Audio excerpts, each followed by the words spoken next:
A noite caía suave sobre São Paulo, com o céu tingido de um roxo profundo que se misturava às luzes piscantes da Avenida Paulista ao longe. Eu, Ana, de 28 anos, sentia o coração bater acelerado enquanto me preparava no quarto do hotel onde a recepção aconteceria. O ar estava úmido, típico de uma primavera paulistana, e o cheiro de jasmim do buquê que eu segurava invadia minhas narinas, misturando-se ao perfume floral da minha maquiagem. Meu vestido branco, com renda delicada nas mangas, abraçava meu corpo como um sonho que eu havia costurado com as próprias mãos durante meses de expectativa. Meu noivo, Rafael, era o tipo de homem que fazia o mundo parecer mais simples. Advogado de 32 anos, com olhos castanhos que sorriam antes mesmo dos lábios, ele havia me conquistado em uma feira de livros na Livraria Cultura, onde nos encontramos por acaso entre prateleiras de romances brasileiros. Você lê Machado de Assis como se fosse um segredo particular, ele dissera naquela tarde chuvosa, e desde então, nossa história se desenrolou como um enredo perfeito. Jantares em botecos da Vila Madalena, passeios no Parque Ibirapuera sob o sol tímido de inverno, e promessas sussurradas em noites quentes de verão. Agora, após 2 anos de namoro, estávamos prestes a nos casar. Minha família, vinda do interior de Minas Gerais, enchia o hotel com risadas e abraços apertados. Minha mãe, Dona Clara, com seus cabelos grisalhos presos em um coque simples, ajustava meu véu pela enésima vez. Minha filha, você está radiante. Rafael é um bom homem, vai te fazer feliz. A cerimônia na capela do hotel foi um turbilhão de emoções. O padre, um homem idoso com sotaque carregado do interior, recitava as votos sob o som suave de um violão que tocava Eu Sei Que Vou Te Amar, de Tom Jobim. Rafael, de terno cinza impecável, segurava minha mão com firmeza, seus dedos quentes contra os meus, ligeiramente frios de nervosismo. Ana, você é minha âncora nesse mar louco da vida. Ele murmurou durante o sim, e eu ri, lágrimas escorrendo pelo rosto enquanto os convidados aplaudiam. Minha melhor amiga, Luana, de pé ao lado, piscava com olhos marejados, vestida em um tom de azul, que combinava com o céu que se abria lá fora. O sol poente filtrava pelas vitrarias coloridas, pintando o altar de tons quentes, como se o universo conspirasse a nosso favor. A recepção no salão de festas era uma celebração típica brasileira. Mesas cobertas de toalhas brancas, arrumadas com arranjos de orquídeas e folhagens tropicais. O cardápio misturava o conforto mineiro, pão de queijo quentinho, tutu à mineira, com toques paulistanos, como pastéis crocantes e caipirinhas geladas de limão. A banda animava o ambiente com samba rock, e logo a pista de dança fervia. Meu tio Zé, sempre o palhaço da família, puxava Rafael para dançar, gritando: Ô genro, mostra que sabe sambar como homem de verdade. Rafael ria, me girando nos braços, seu suor misturando-se ao meu, enquanto o ar-condicionado lutava contra o calor humano da multidão. Essa é a melhor noite da minha vida. Ele sussurrou no meu ouvido, beijando minha têmpora. Eu acreditava nele, acreditava em nós. À medida que a noite avançava, os convidados foram se dispersando. O relógio marcava 00:30 quando subimos para a suíte nupcial no último andar do hotel, com vista para o skyline iluminado da cidade. O quarto era um oásis de luxo. Cama king size, com lençóis de algodão egípcio, taças de champanhe geladas na mesinha de mármore e pétalas de rosas espalhadas pelo chão como um tapete vermelho para o amor.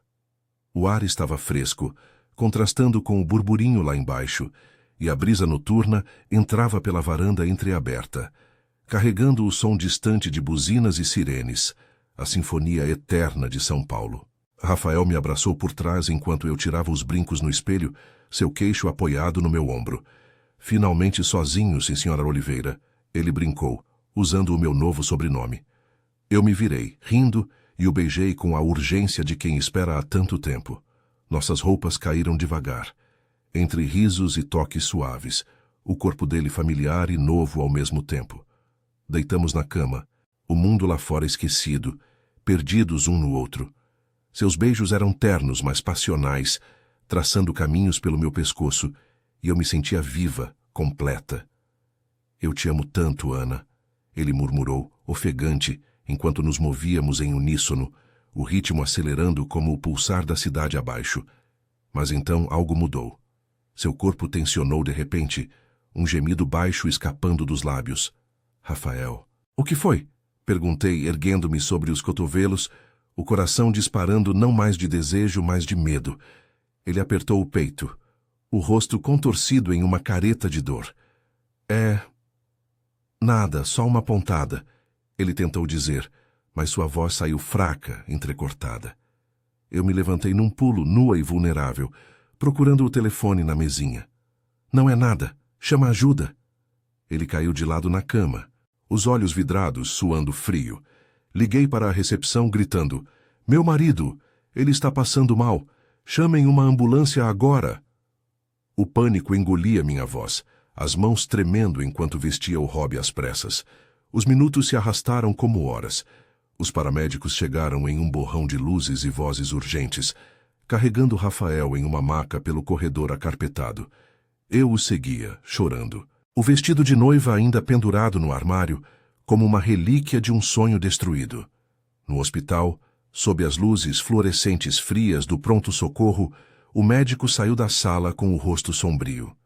Senhora Oliveira, sinto muito. Foi um infarto fulminante. Ele não resistiu. As palavras me atingiram como um soco, o chão se dissolvendo sob meus pés. Eu, que horas antes era noiva radiante, agora era viúva. Sozinha no meio da madrugada paulistana, com o eco da nossa noite de núpcias ecoando como um pesadelo. Os dias seguintes foram um nevoeiro de dor. A família se reuniu no apartamento que Rafael e eu havíamos mobiliado juntos, no bairro de Pinheiros, com suas paredes brancas agora vazias de risos. Minha mãe me abraçava em silêncio, preparando o café forte como nos velhos tempos em Minas. Luana ficava ao meu lado, organizando o funeral simples na Igreja da Sé, onde velas tremulavam sob imagens de santos impassíveis. Enterrei Rafael sob uma chuva fina que lavava as ruas de São Paulo, o céu cinzento refletindo o vazio no meu peito.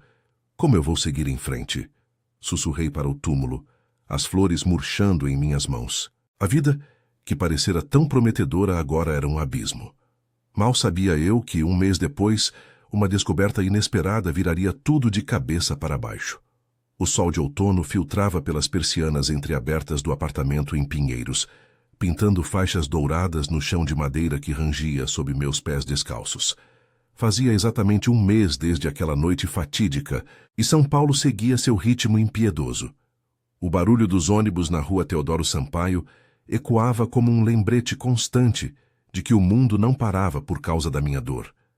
Eu, Ana, acordava todas as manhãs com o peito apertado, como se uma mão invisível o esmagasse, e o cheiro de café fresco que minha mãe insistia em preparar era o único conforto nesse limbo de luto. Dona Clara havia se mudado temporariamente para o apartamento, deixando a casa simples em Belo Horizonte para me amparar. Seus dias eram preenchidos por tarefas domésticas, lavando roupas que eu mal usava, cozinhando feijão com couve mineira que enchia o ar com aromas reconfortantes, e me forçando a comer, mesmo quando o apetite me abandonava.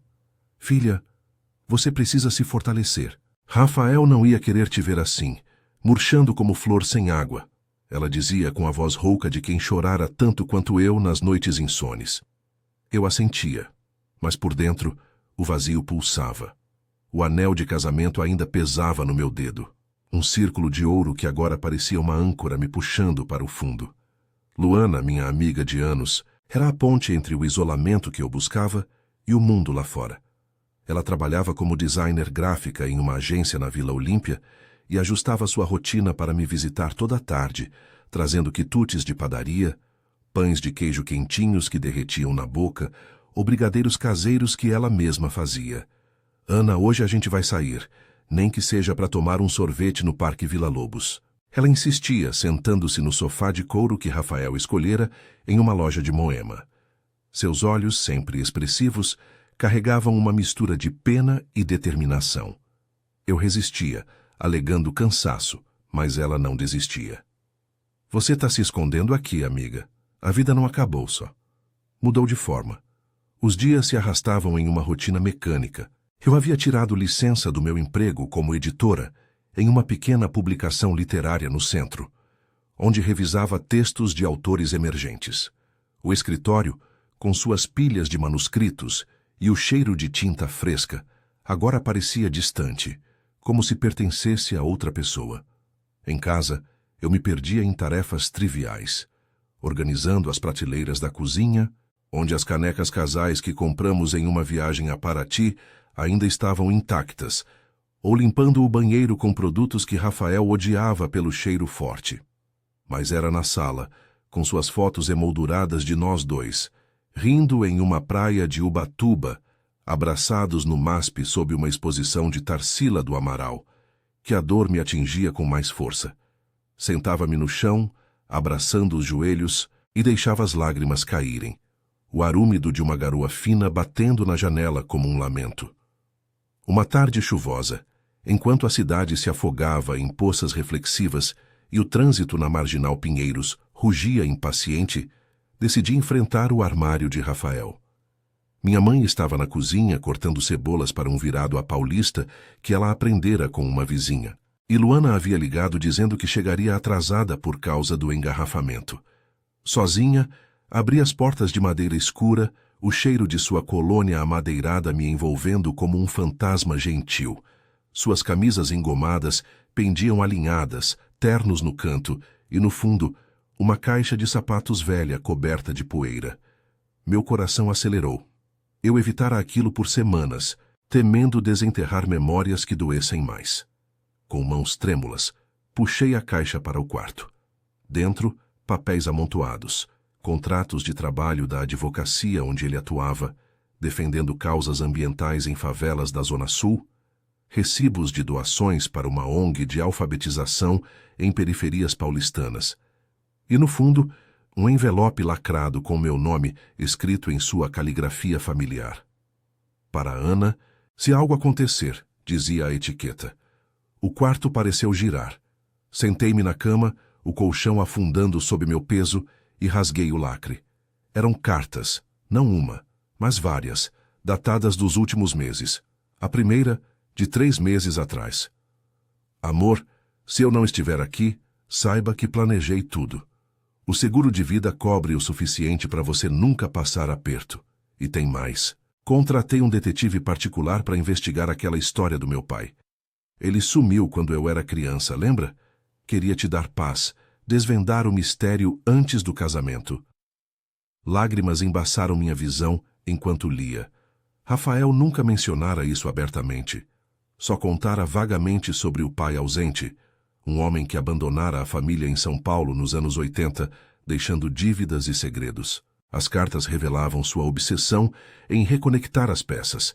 E-mails com o detetive, fotos antigas de um homem de bigode farto em uma favela do Grajaú e uma pista final, um endereço em Santos, litoral paulista, onde o pai poderia estar vivo, vivendo como pescador. Ana, você sempre me deu forças para enfrentar o passado. Se eu partir, continue por mim.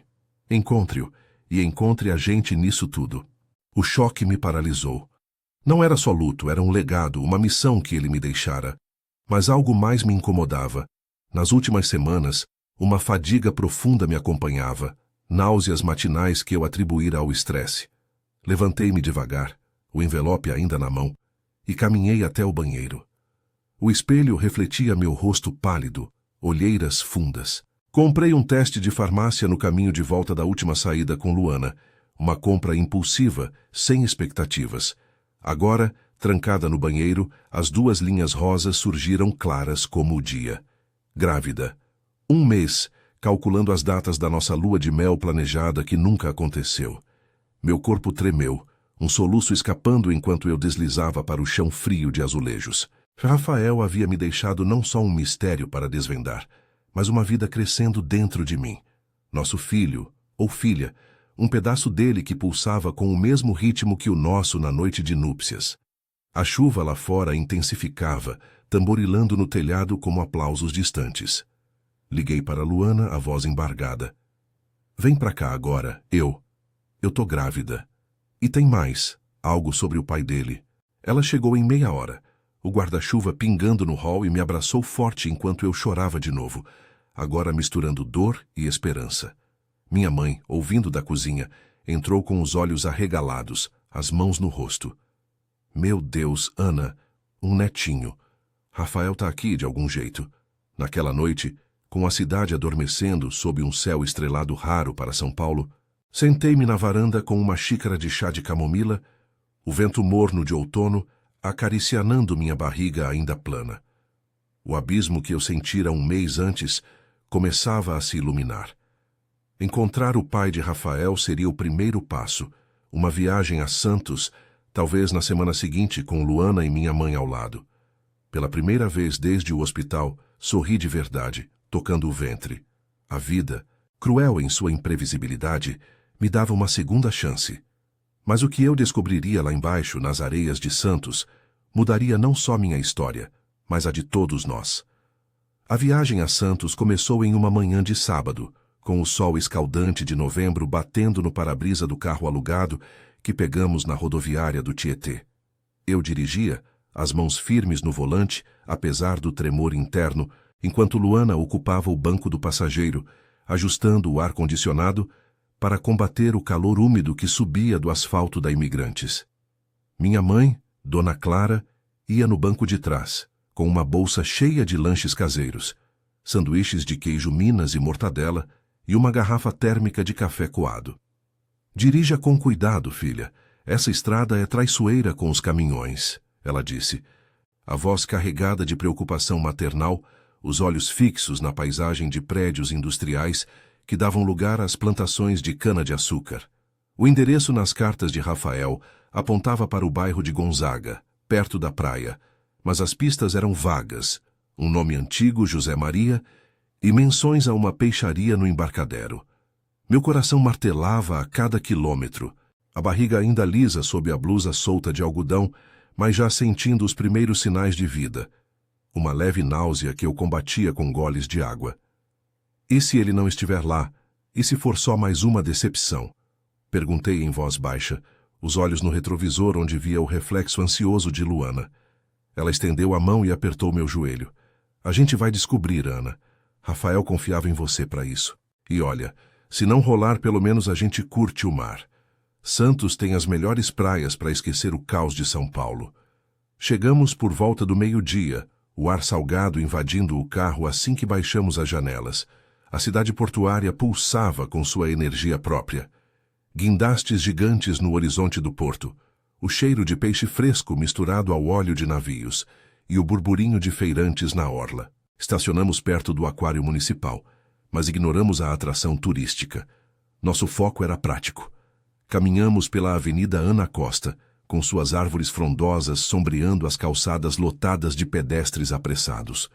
O sol queimava a pele, e eu sentia o suor escorrendo pelas costas, mas o movimento me distraía da ansiedade. Minha mãe parou em uma sorveteria para comprar casquinhas de pistache. Para dar energia, meninas. E por um momento, rimos como em viagens antigas, antes do peso da perda. A peixaria ficava em uma rua estreita, atrás do mercado central, um sobrado simples com fachada descascada pelo salitre. O letreiro Peixes do Zé balançava ao vento e o balcão exibia sardinhas prateadas e camarões rosados.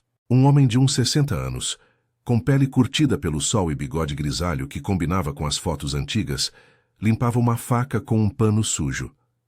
Bom dia, senhor. O senhor é o José Maria? Perguntei, a voz falhando um pouco, segurando o envelope com as cartas como um escudo. Ele ergueu os olhos castanhos, idênticos aos de Rafael, e franziu a testa. Sou eu mesmo. E vocês, moças, procurando peixe fresco? Expliquei tudo devagar, as palavras saindo entrecortadas. O casamento, a morte repentina, as cartas, o detetive que Rafael contratara.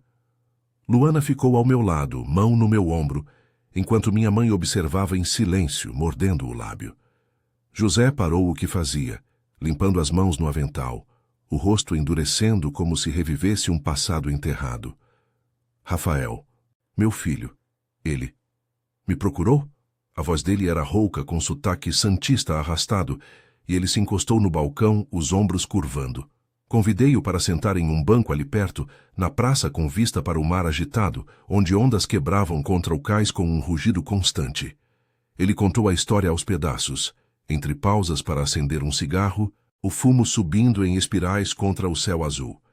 Nos anos 80, São Paulo era um inferno para ele. Dívidas com agiotas por um negócio fracassado de consertos de eletrodomésticos na Zona Leste, brigas com a mãe de Rafael, que não aguentava mais as noites sem dormir. Eu fugi, Ana. Deixei o menino de 5 anos para trás achando que era melhor assim. Vim para cá, pro litoral, onde o mar lava os pecados. Casei de novo, tive mais 2 filhos, mas o Rafael. Eu soube dele pelo detetive uns meses atrás. Ele mandou uma carta pedindo para eu não aparecer no casamento. Queria respostas, mas sem bagunça. As palavras me atingiram como as ondas lá embaixo, uma mistura de raiva e pena. Ele morreu na nossa noite de núpcias, José, um infarto. E agora eu tô grávida dele, seu neto ou neta. Mostrei a barriga, ainda discreta, e ele empalideceu, o cigarro caindo no chão. Lágrimas escorreram pelo rosto enrugado, e ele estendeu a mão trêmula tocando meu braço. Meu Deus! Me perdoa, menina. Eu fui um covarde. Mas o Rafael era teimoso como eu. Ele me escreveu que estava feliz com você, que tinha uma vida boa. Eu quis ir, mas o medo me travou. Luana interveio, a voz firme, mas compassiva. Olha, tio, o passado não se apaga, mas a gente pode consertar o que dá. Ana precisa de família agora, mais do que nunca. Minha mãe, sempre a pacificadora, ofereceu um sanduíche. Come algo, homem. A gente não veio para julgar, veio para unir. Conversamos por horas, o sol se pondo em tons alaranjados sobre o Atlântico, enquanto José prometia visitar São Paulo, conhecer o túmulo do filho e estar presente para o bebê. Mas havia mais.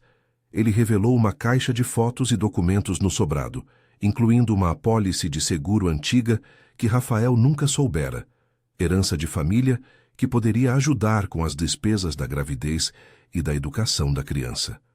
No caminho de volta, o carro cheirava a maresia e lágrimas secas. Eu dirigia em silêncio, o coração mais leve, mas ainda doendo pelas ausências. Ele não é perfeito, mas é família, disse Luana, ligando o rádio para uma MPB suave de Marisa Monte. Minha mãe sorriu pelo retrovisor. Você fez o que o Rafael pediu, filha, e esse bebê vai ter avô dos 2 lados agora. A noite caía sobre a Anchieta, luzes de Santos se distanciando como memórias que se transformam. Mas ao chegarmos em Pinheiros, uma ligação do detetive de Rafael mudou tudo de novo. Senhora Oliveira, encontrei algo sobre as dívidas do pai. Não eram só agiotas, tinha um testamento escondido, e uma parte é sua, mas tem complicações legais. Amanhã a gente conversa. O abismo se iluminava mais, mas novas sombras surgiam.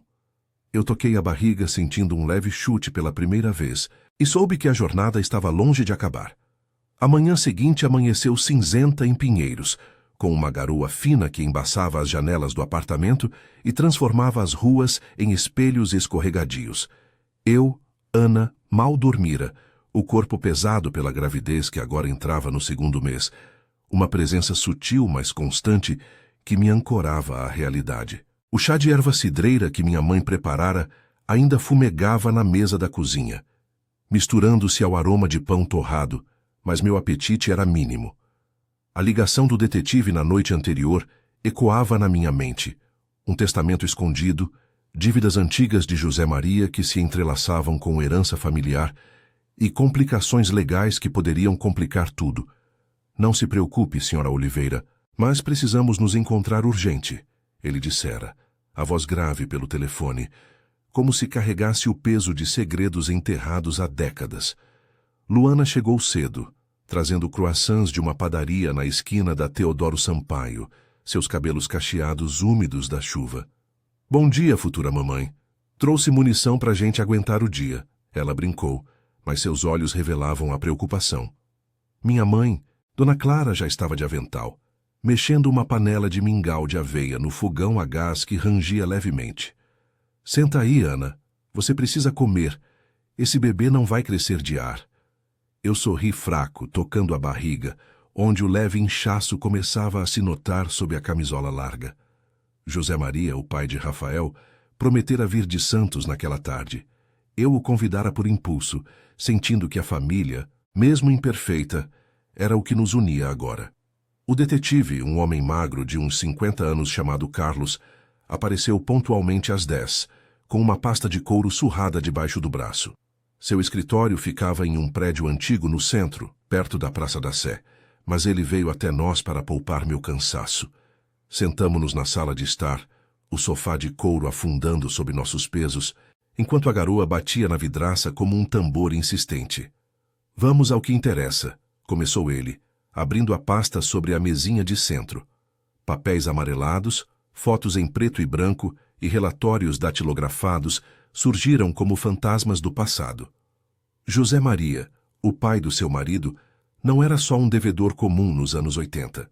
Ele investira em um pequeno negócio de importação de peças eletrônicas na Zona Leste. Mas a crise econômica e a inflação galopante o afundaram. As dívidas com agiotas eram reais, mas ele deixou um testamento antes de fugir, um que Rafael nunca soube existir porque a mãe dele escondeu tudo para proteger o menino. Meu coração acelerou, as mãos frias apesar do ar abafado do apartamento. E o que isso tem a ver comigo? Com o bebê? Perguntei, a voz baixa, temendo o pior. Carlos ajustou os óculos, o rosto impassível. O testamento divide uma herança modesta, uma casa velha em Santos que vale uns 300 mil hoje e ações antigas de uma empresa que sobreviveu à era Collor. Metade ia para o Rafael como filho legítimo, a outra metade para os irmãos mais novos de José. Mas as dívidas ainda pendem, uns 50 mil atualizados com juros. Se não resolverem, o fisco pode bloquear tudo. Luana praguejou baixinho, cruzando os braços. Que bagunça! E agora, Ana? Você não pode lidar com isso sozinha, grávida e de luto. Minha mãe, sentada ao meu lado, apertou minha mão, seus calos de anos de trabalho manual, transmitindo força silenciosa. Antes que eu pudesse responder, a campainha tocou. Era José, pontual como o mar que ele conhecia tão bem, com uma sacola de plástico cheirando a peixe fresco. Trouxe uns camarões para a gente comer direito, disse ele, o sotaque santista arrastado suavizando a tensão. Seus olhos, tão parecidos com os de Rafael, varreram o ambiente parando em mim. Ana, obrigada por me chamar. Eu sei que não mereço, mas estou aqui. Sentamo-nos todos ao redor da mesa, o detetive explicando os detalhes com paciência, enquanto José ouvia, o rosto enrugado contorcendo-se em remorso. Eu deixei isso para trás, achando que estava morto e enterrado. Nunca imaginei que afetaria o neto do meu filho, murmurou ele, a voz embargada, esfregando as mãos calejadas de limpar redes de pesca. O obstáculo era real. Para acessar a herança, precisávamos quitar as dívidas, o que exigiria um acordo judicial e talvez um advogado especializado. Eu vendo a peixaria se for preciso, ofereceu José, os olhos úmidos. Não vou deixar minha nora e o bebê na mão. Luana, sempre prática, sugeriu. E o seguro de vida de Rafael? Pode cobrir parte disso. Ana, você tem que lutar por isso. É o legado dele. Conversamos por horas. O sol tentando romper as nuvens lá fora, pintando a sala de tons amarelados. Pela primeira vez, senti o peso se dividir. Não era mais só meu. Liguei para um advogado recomendado por Luana, marcando uma consulta para a semana seguinte, e José prometeu trazer documentos de Santos. Vou ficar uns dias aqui se me deixarem, para ajudar, para conhecer melhor o Rafael através de você. Os meses se passaram em um redemoinho de consultas médicas, audiências no Fórum da Barra Funda e noites de insônia, onde eu lia as cartas de Rafael à luz do abajur, sentindo o bebê chutar como se respondesse. São Paulo, com seu caos de metrôs lotados e feiras de rua cheias de frutas maduras, tornou-se um palco para minha resiliência. Minha barriga cresceu, redonda e firme, que as náuseas deram lugar a um apetite voraz por açaí na Vila Madalena, ou pastel de queijo no mercado municipal. Luana organizava chás de bebê improvisados, com bolos de cenoura e risadas que preenchiam o vazio. Dona Clara tricotava roupinhas minúsculas, seus pontos precisos como orações. Enquanto José visitava toda semana, trazendo histórias do mar e fotos antigas que eu guardava em uma caixa nova, ao lado das de Rafael. A complicação legal se resolveu em uma tarde chuvosa de março, no escritório do advogado, em um prédio envidraçado na Faria Lima. O testamento foi validado, as dívidas quitadas com parte do seguro e a venda parcial da casa em Santos, o suficiente para eu reformar o apartamento e criar um fundo para o bebê. Você ganhou mais que dinheiro, Ana. Ganhou raízes, disse o advogado, assinando os papéis. José chorou ali mesmo, abraçando-me pela primeira vez como avô, seu cheiro de sal e tabaco misturando-se ao meu perfume floral. O nascimento veio em uma noite de verão úmida, no Hospital Sírio-Libanês, com o skyline de São Paulo piscando ao fundo pela janela do quarto. Após horas de contrações que me faziam suar e gritar, ouvi o choro agudo. Uma menina, com olhos castanhos como os do pai e do avô. Bem-vinda, Sofia, sussurrei exausta, mas radiante, enquanto Luana cortava o cordão e minha mãe beijava minha testa. José esperava no corredor, andando de um lado para o outro como um pescador ansioso, e quando entrou, pegou a neta com mãos trêmulas. Ela tem o nariz do meu menino, disse, a voz rouca de emoção. Hoje, com Sofia nos braços, caminho pelo Parque Ibirapuera, sob o sol tímido de outono. O mesmo parque onde Rafael e eu sonhávamos com o futuro. A vida não é um conto perfeito. Há cicatrizes, dívidas pagas e ausências que doem, mas é real tecida de amor teimoso e família improvável. Rafael me deixou não só uma filha, mas uma jornada que me transformou. E enquanto Sofia ri, balbuciando sons inocentes, sei que o que descobri um mês após a perda mudou tudo. Me deu força para renascer.